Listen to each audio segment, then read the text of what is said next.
स्वागत है दोस्तों एक बार फिर से आपका आपके अपने चैनल ज्योतिषी उपाय में। आज का जो ये वीडियो है ये चैत्र नवरात्रि में किए जाने वाले उपाय से संबंधित है। चैत्र नवरात्रि जो है वो 2 तारीख यानी कि 2 अप्रैल से प्रारंभ हो रही है, जो कि 10 अप्रैल को जाकर के समाप्त होगी। 2 से लेकर के 10 अप्रैल तक के आपको ये छोटा सा उपाय करना है और ये एक ऐसा उपाय है जिससे कि आपकी कुंडली में किसी भी प्रकार का कोई भी ग्रह अगर बुरी स्थिति में है या बुरे परिणाम आपको दे रहा है, उसे भी आप नियंत्रित कर सकते हैं। अगर कोई ग्रह अच्छा है तो उसे आप बल प्रदान कर सकते हैं तथा साथ ही साथ जो मैं आपको उपाय बताने वाला हूँ, इससे जो होता है, इससे माँ दुर्गा की जो 9 शक्तियाँ होती है वो जागरूक होकर के 9 ग्रहों को नियंत्रित करने लगती है, जिसके फलस्वरूप जातक को किसी भी प्रकार की कोई अनिष्ट अगर होने वाला होता है तो उससे उसकी रक्षा हो जाती है। एक छोटा सा उपाय मैं आपको बताने वाला हूँ आगे। दोस्तों 2 अप्रैल से चैत्र नवरात्रे प्रारंभ हो रहे हैं। चैत्र नवरात्रे में खास तौर पर माँ दुर्गा की पूजा की जाती है। माँ दुर्गा की पूजा अलग-अलग प्रकारों से की जाती है, विभिन्न विधियाँ होती है। मैं आपको सबसे सरल विधियों में से एक विधि बताने जा रहा हूँ। इसके लिए आपको गुड़हल का फूल लेना है। प्रतीकात्मक तौर पे एक फूल आपके स्क्रीन पे दिखाया जा रहा है, इसे गुड़हल का फूल कहते हैं। आप देख लीजिएगा कि आप जिस जगह पे हैं वहाँ इस फूल को किस नाम से जाना जाता है। तो गुड़हल का एक फूल आपको लेना है, एक से आप अधिक भी ले सकते हैं, उसमें कोई परेशानी नहीं है। कम से कम एक या उससे अधिक लेकर के आप माँ दुर्गा को पूरे 9 दिन ये फूल अर्पित करें।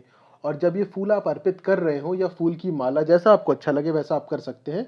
अर्पित करने के बाद वहीं माता के सामने बैठ करके जो स्क्रीन पे उनका मंत्र अभी दिखाया जा रहा है, जिसे हम नवार्ण मंत्र के नाम से भी जानते हैं, इस मंत्र का 108 बार जाप करना है। नवार्ण मंत्र का उच्चारण सही सही करिएगा। उच्चारण मैं आपको करके बताता हूँ। ओम ऐम ह्रीम क्लीम चामुंडायै विच्चे। ओम ऐम ह्रीम क्लीम चामुंडायै विच्चे। हिंदी और अंग्रेजी दोनों में ही ये मंत्र आपके स्क्रीन पे लिखा हुआ है। देख के सही पढ़िए, शुद्ध उच्चारण करिए, मंत्र निश्चित तौर पे असर करेगा। दोस्तों अब मैं ये बता देता हूँ आपको कि मंत्र जाप किस प्रकार से करना है। सामान्यतः मंत्र जाप भी होता है और एक होता है संकल्प लेकर के मंत्र का जाप करना। हम जब किसी विशेष कार्य की सिद्धि के लिए मंत्र का जाप प्रारंभ करते हैं तो हमेशा हमें संकल्प लेकर के ही मंत्र का जाप प्रारंभ करना चाहिए, जिससे कि जिस भी कार्य या हमारी इच्छा पूर्ति के लिए हम उस मंत्र का जाप कर रहे हैं, वो उस कार्य को शीघ्र हमारे लिए पूर्ण करे। संकल्प किस प्रकार से लिया जाता है? जो पहला दिन होगा नवरात्रि का, जिस दिन आप मंत्र जाप प्रारंभ करेंगे यानी कि प्रतिपदा का दिन, प्रातः स्नान करने के बाद अपने पूजा स्थान में अपने हाथ में जल, अक्षत और पुष्प, ये 3 चीजें लेकर के अपना नाम बोलें, अपने पिता का नाम बोलें, अपना गोत्र बोलें और बोलने के बाद जिस स्थान में आप हैं उस स्थान का नाम लें तथा आपकी जो भी इच्छा हो, जिस इच्छा या जिस कार्य सिद्धि के लिए आप उस मंत्र का जाप प्रारंभ कर रहे हैं, माँ दुर्गा से प्रार्थना करें कि मैं इस निम्न कार्य सिद्धि हेतु नवार्ण मंत्र का रोज 108 बार जाप करूंगा या करूंगी तथा आप अपने कार्य सिद्धि के लिए उनसे प्रार्थना करें और उनसे आशीर्वाद मांगे कि निर्विघ्न आपका जो मंत्र जाप है वो पूरे 9 दिन तक के पूर्ण हो और माँ आपकी पूजा स्वीकार करे तथा आपकी इच्छा पूरी करे। ऐसा बोलने के बाद आपने जो हाथ में अक्षत, पुष्प और जो जल लिया है उसे सामने एक कटोरे में छोड़ दे या रख दे।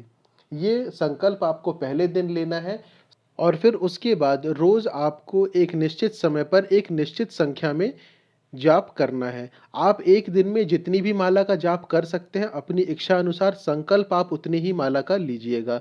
अगर कोई व्यक्ति एक दिन में 11 माला का जाप करना चाहता है तो वो 11 माला का संकल्प लेकर के जाप प्रारंभ कर सकता है। कोई अगर एक बार या एक माला का जाप करना चाहता है तो वो उतना ही संकल्प लेकर के करे। प्रयास ये करें कि जो संकल्प आपने लिया है वो पूरा कर सकें। माता से प्रार्थना करें कि जो संकल्प मैंने लिया है उसे आप ही पूरा कराएं, क्योंकि शक्ति तो आप ही की है, हम तो सिर्फ निमित्त मात्र हैं।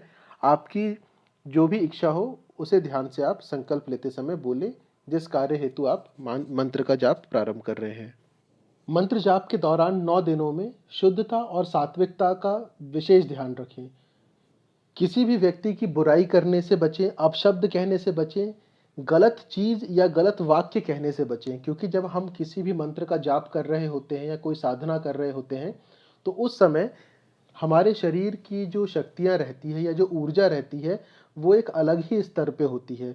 कई बार ऐसा देखा गया है या आपने ज़्यादातर देखा होगा कि जो साधक होते हैं या जो लोग जाप कर रहे होते हैं किसी मंत्र का, किसी भी साधना को पूरा कर रहे होते हैं, तो वो बहुत कम बोलते हैं।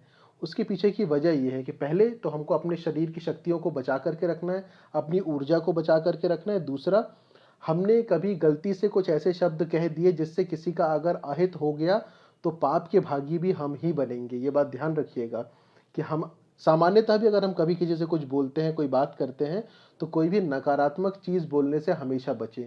क्योंकि अगर हमारे द्वारा मुख से निकला हुआ कोई भी शब्द या हमारे मुख से निकला हुआ कोई भी शब्द या वाक्य किसी और के लिए सत्य हो जाता है और अगर उससे उसका नुकसान होता है, तो वो पाप भी हमारे ही हिस्से में आएगा। इसलिए कभी भी किसी को कुछ अगर बोलना भी हो तो अच्छा ही बोलें। अगर कोई नकारात्मक बात भी हो तो वो इस तरीके से बोलें कि सामने वाला समझ भी जाए और आपके मुँह से कोई गलत वाक्य भी ना निकले।